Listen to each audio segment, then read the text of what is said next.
Today we are going to learn about congruent polygons. Please take notes as you follow along in my video. Geometric figures are congruent if they are the same size and shape. That means corresponding angles and corresponding sides are in the same position in polygons with an equal number of sides. So in order to tell whether a polygon is congruent or not, I need to know first all the angles are congruent, and then I need to also know that the sides are congruent as well. If I can say that corresponding angles are congruent, every single one of them, and corresponding sides are congruent, every single one of them, then I know that the polygons are similar. Now, as you look at congruent statements, this says triangle PQR is congruent to triangle STW. It is not necessary to have the triangles drawn at all. When I have this congruent statement here, it automatically tells me which angles are congruent and which sides are congruent. So you'll notice that my P lines up with my S. That means angle P is congruent to angle S. Angle Q lines up with angle T. Angle Q is congruent to angle T. And angle R lines up with angle W. That means angle R is congruent to angle W. I have to do the same thing for my side lengths. PQ is listed first, so ST is listed first. Those are my sides that are congruent. QR is listed second and third position with TW. That means QR is congruent to TW. PR, P is in my first position, R is in my third position. S is in my first position, W is in my third position. PR is congruent to SW. Now make sure you have all of this written down. If you don't, press pause, and when you're ready to go again, press play.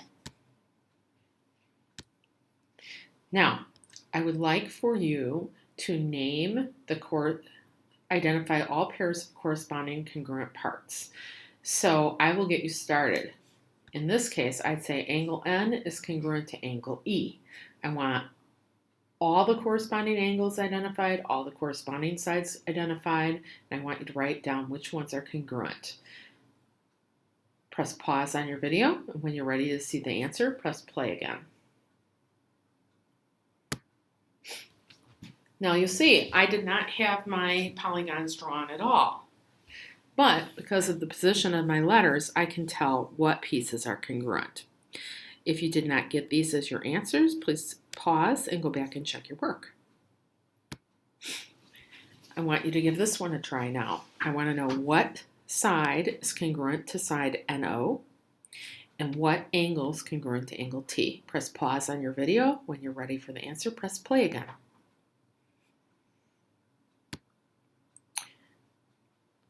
RS is congruent to NO. See how N's in the second position, O is in the third position?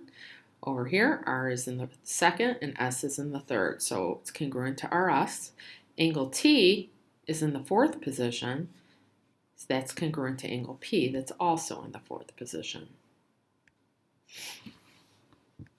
Now, looking at this example, make sure you draw a picture for this. And again, anytime you need to press pause, do so, and then when you're ready, press play again.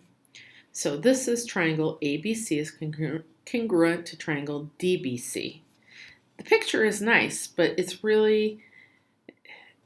not necessary, but it's also telling me what my angles are equal to. So if I want to find the value of X, I need to figure out what angle corresponds with angle ACB. And if I look at my congruence statement, ACB would be congruent to DCB. So that means I know 2x minus 16 equals 90, and I solve for x by adding 16 to both sides and then dividing both sides by 2. Now, this one I could have done just the way I talked about, lining up my corresponding angles, seeing what this one must be equal to. But I also could have been able to tell that 2x minus 16 was 90 right away, because these two angles right here, ACB and DCB, are a linear pair, and they sum to 180. If DCB is 90 degrees, then so is ACB. Here's another problem. It says find X. No, it doesn't. It says find measure of angle F. So we're going to start this by finding X. Now, what you're looking for are corresponding pieces so that you can set them equal. I notice AB here must correspond with segment DE. So now I know that 2x minus 2 has to be equal to 6. As I solve, I add 2 to both sides, and then I divide both sides by 2, and I find x is 4. I would like to find the measure of angle F over here. Now, nothing is written there, so I need to figure out how I can find that. Well, looking back at my congruent statement, I see angle C and F have to be congruent. So this angle right there needs to be congruent to angle F, angle C. So I know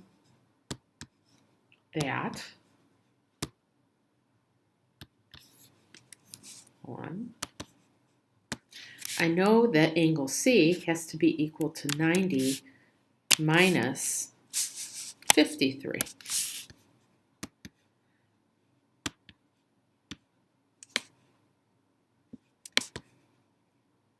And that is because the acute angles of a right triangle sum to 90 degrees.